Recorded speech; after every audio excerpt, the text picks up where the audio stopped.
पहली बात तो रोड सेफ्टी, इस विषय पर काफ़ी डिटेल में चर्चा हुई और ब्लैक स्पॉट्स को आइडेंटिफाई करना, रोड इंजीनियरिंग, ऑटोमोबाइल इंजीनियरिंग में हमने सुधार किए हैं। जब एक्सीडेंट होता है तो हमने एक नई स्कीम शुरू की है, कैशलेस ट्रीटमेंट। और एक्सीडेंट होने के बाद तुरंत 24 घंटे के अंदर जैसे पुलिस में इंफॉर्मेशन जाएगी तो डॉक्टर जो होगा उसको, वो जो पेशेंट एडमिट होगा उसको 7 दिन तक ट्रीटमेंट का खर्चा या मैक्सिमम अप टू 1.5 लाख रुपए हम तुरंत देंगे उसकी ट्रीटमेंट के लिए। धीरे धीरे हमारे यहाँ के सब कार मैन्युफैक्चरर स्टार रेटिंग पे अपनी गाड़ियाँ भेज रहे हैं, जिसके कारण क्वालिटी में बहुत सुधार हुआ है। ई रिक्शा के लिए भी हम लोग ये करेंगे कि इसकी कीमत ना बढ़े पर इसकी क्वालिटी अच्छी हो, और ये 2-2 साल में ख़राब हो जाती है, गरीब लोग फंस जाते हैं। तो अब इसका स्टार रेटिंग होगा और स्टार रेटिंग के कारण गरीब लोग अच्छे क्वालिटी का ही रिक्शा खरीदी करेंगे। हमारे संविधान में ट्रांसपोर्ट ये सब्जेक्ट जो है ये कॉन्करेंट लिस्ट में आता है। जिन विषयों पर कानून बनाने का अधिकार राज्य को होता है वो स्टेट लिस्ट होती है, जिसमें भारत सरकार को होता है वो सेंट्रल लिस्ट होती है, और जिस पर दोनों को होता है वो कॉन्करेंट लिस्ट होती है। तो आज हमने राज्य के मंत्रियों को बुलाया था।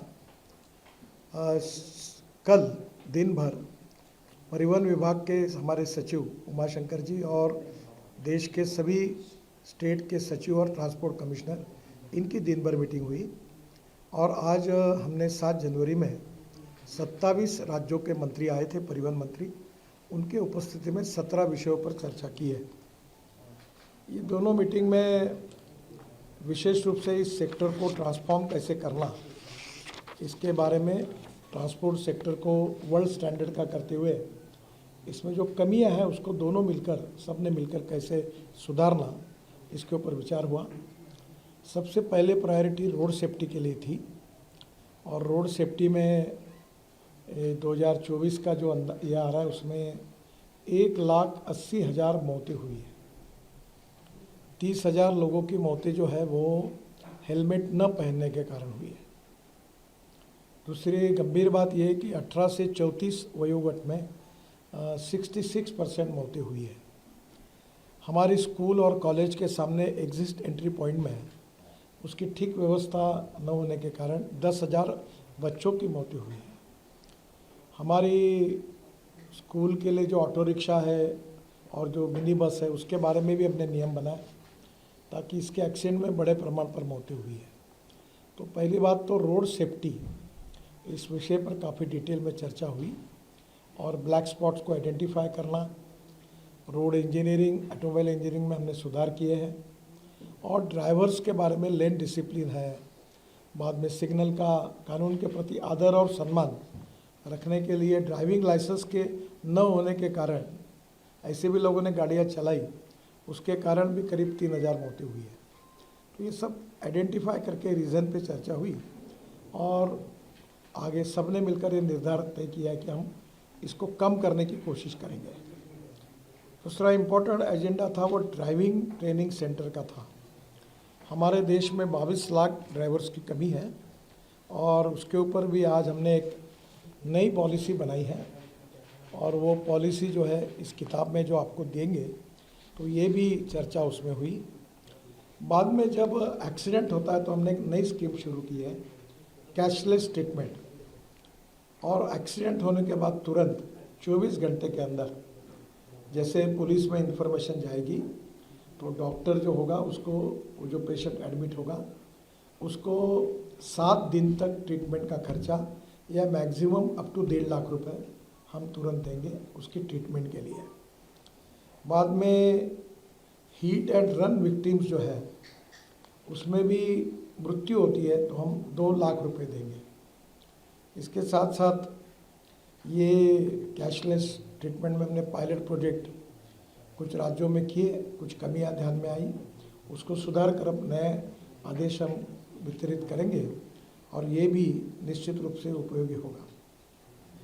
IIT मद्रास ने एक अच्छा ऐप तैयार किया है जिसमें ट्रांसपोर्ट सेक्टर को एक प्रकार जो अनेक रिफॉर्म है वो सब उसमें आए हैं, तो उसको भी लॉन्च किया गया। हम सर्कुलेशन इकोनॉमी को प्रधानमंत्री जी ने बहुत प्राधान्य दिया है और इसलिए स्क्रैपिंग पॉलिसी, इसके बारे में डिटेल चर्चा हुई। अभी जो गाड़ी लेते समय जो रजिस्ट्रेशन फ़ी होती है, उसमें अगर आपके पास स्क्रैपिंग सर्टिफिकेट होगा तो नई गाड़ी खरीदते समय आपको 50% यानी 50,000 रुपये की सहूलियत देने की योजना है। उसके साथ साथ जो मैन्युफैक्चरर है उन्होंने 1.5 से 3% तक कॉस्ट में अगर सर्टिफिकेट हो तो वो भी सहूलियत देंगे। अब नई गाड़ी खरीदते समय पुरानी गाड़ी को स्क्रैपिंग करने के बाद उसके सब फायदे जो है अब मिल रहे हैं और जिसके कारण देश में बड़े प्रमाण पर ये स्क्रैपिंग सेंटर शुरू हुए हैं। अभी ये संख्या हमारी अपेक्षा से कम है, करीब 78 to 82 वहाँ भी चालू हुए हैं, पर कम से कम 1,500 सेंटर्स खुले। और जो भारत सरकार की योजना है कि राज्य सरकार अगर अपनी गाड़ियाँ, बसेस, ट्रक स्क्रैपिंग करती है तो उनको कुछ मदद भी दी जाती है, उसके ऊपर भी चर्चा हुई। और ये भी आज मीटिंग की प्रमुख विशेषता थी। स्क्रैपिंग के कारण हमारी ऑटोमोबाइल इंडस्ट्री बहुत आगे जाएगी, क्योंकि aluminium, copper, rubber, steel and plastic, इसका रिसाइकलिंग होता है। और अभी कुछ स्पेसिफिक पार्ट ऐसे हैं, अभी मारुति का स्क्रैपिंग सेंटर है, सुजुकी का, उसके पार्ट जापान में एक्सपोर्ट हो रहे हैं और टायर जो है उसकी भी पाउडर अब बिटुमेन में डाल रहे हैं। तो ये एक सर्कुलेशन इकोनॉमी बनेगी। तो इसमें स्क्रैपिंग पॉलिसी के कारण देश में नए रोजगार निर्माण होंगे। भारत सरकार और राज्य सरकार का मिलकर 18,000 करोड़ का जीएसटी बढ़ेगा और इसके साथ हमारा एक्सपोर्ट बढ़ेगा। हमारी ऑटोमोबाइल इंडस्ट्री पहले 7वें नंबर पे थी, अभी 4 महीने पहले हमारी इंडस्ट्री ये 4थे नंबर से 3रे नंबर पर आई है। हमने जापान को पीछे डाला है। हमारी इंडस्ट्री का एक समय साइज जब 14 में हमारी सरकार आई तब 7 लाख करोड़ का था। अभी हमारे ऑटोमोबाइल इंडस्ट्री का साइज 22 लाख करोड़ का है। अमेरिका नंबर 1 पर है, उनका 78 लाख करोड़ है। चाइना नंबर 2 पर है, उनका 47 लाख करोड़ है और भारत 22 लाख करोड़ है। अभी इसके सबके कारण हम लोग जिस प्रकार से स्क्रैपिंग पॉलिसी, ऑटोमोबाइल को प्रोत्साहन मिला है, अल्टरनेटिव और बायोफ्यूल में हम वर्ल्ड में लीड कर रहे हैं। CNG, LNG, ethanol, methanol, hydrogen, green fuel और अल्टरनेटिव फ्यूल, इलेक्ट्रिक, हाइड्रोजन, तो उन सब की चर्चा भी इस मीटिंग में हुई। ये जो हमने ड्राइविंग सेंटर के साथ फिटनेस सेंटर जोड़ दिए, उसके ऊपर हमारा अनुदान भी है, तो उसके कारण ये भी काफ़ी बड़े प्रमाण पर आएगी। हमारी बहुत अच्छी स्कीम यशस्वी हुई है, भारत एनकैप। अब इसकी स्टैंडर्ड होते हैं, स्टार रेटिंग, और हमारे यहाँ पहले बहुत सी हमारे यहाँ की कुछ गाड़ियाँ थी वो स्टार रेटिंग में फेल हो गई और वर्ल्ड में वो भेजी गई थी। अब धीरे धीरे हमारे यहाँ के सब कार मैन्युफैक्चरर स्टार रेटिंग पे अपनी गाड़ियाँ भेज रहे, जिसके कारण क्वालिटी में बहुत सुधार हुआ है। 6 एयरबैग्स भी आई है, कुछ जगह 7 भी आई है। तो ओवरऑल ये सुरक्षा के दृष्टि से ये जो भारत एनकैप का जो रेटिंग हुआ, ये इसके कारण ऑटोमोबाइल सेक्टर में एक क्वालिटेटिव चेंज आया है। आज हमने एक बात का निर्णय किया कि हमारे ई रिक्शा 2014 में हमने लाए थे और ये रिक्शा की विशेषता ये थी कि 2 करोड़ लोग आदमी को खींचने का काम करता था और विशेष रूप से कुछ जगह पे आदमी को कंधे पे जू रखकर फिर खींचता था। तो मुझे हमारे डिपार्टमेंट की ये 11 साल की सबसे बड़ी उपलब्धि कोई है, तो ये जो सामाजिक और आर्थिक शोषण था गरीब व्यक्ति का, उससे हमने मुक्ति दिलाई और मैकेनाइज्ड ड्रिवन ई रिक्शा देश में लाई। अब ई रिक्शा के बाद ई कार्ट भी आई, कोई बोरा 1 क्विंटल का पीठ पर नहीं रखता, तो वो भी ई कार्ट में आया। अब ये ई रिक्शा में ऐसा हुआ कि सस्ता, उस समय हमने गरीबों के हितों में ध्यान में लेकर उसके कोई स्टैंडर्ड ज़्यादा पक्के नहीं किए, जो एग्जिस्टिंग मार्केट पे ISI स्टैंडर्ड पार्ट्स है वो यूज़ करके वो बनाओ, ये हमने अनुमति दी थी।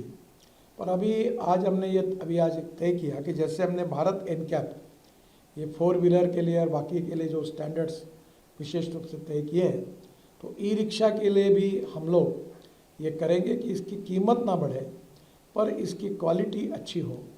और ये 2-2 साल में ख़राब हो जाती है, गरीब लोग फंस जाते हैं। तो अब इसका स्टार रेटिंग होगा और स्टार रेटिंग के कारण गरीब लोग अच्छे क्वालिटी का ही रक्षा खरीदी करेंगे। उसके बारे में एक टेक्निकल कमेटी हमने अपॉइंट की है।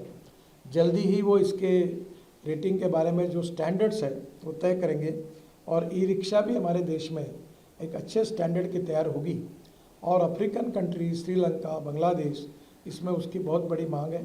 अब बड़ी बड़ी ऑटोमोबाइल कंपनी भी इस क्षेत्र में आ रही है, तो मुझे ई रिक्शा और ई कार्ट ये आगे बहुत बड़ा गरीबों को रोज़गार देने वाला है, इसका भी हमने सुधार किया। मोटर व्हीकल एक्ट हमने जो लाया था उसमें काफ़ी सुझाव लोगों की तरफ से आए थे। उसमें विशेष रूप से ये जो राज्य सरकार के भी कुछ सुझाव थे, कुछ एसोसिएशंस के भी थे, जनता से भी आए थे और उन सुझाव को हमने पूरा इकट्ठा किया। कल सेक्रेटरी और सभी राज्य सरकार के सेक्रेटरी और ट्रांसपोर्ट कमिश्नर के साथ उनके और सुझाव आए। सब सुझाव पर अध्ययन करके 1 महीने तक इसका पूरा ड्राफ्ट फाइनल करके हम कैबिनेट के लिए ये बिल भेजेंगे और भविष्य में आने वाला जो अधिवेशन है उसमें हम ये मोटर व्हीकल एक्ट जो प्रपोज अमेंडमेंट के साथ वो भी हम उसमें सुधार बिल पार्लियामेंट की मान्यता के लिए लाएंगे।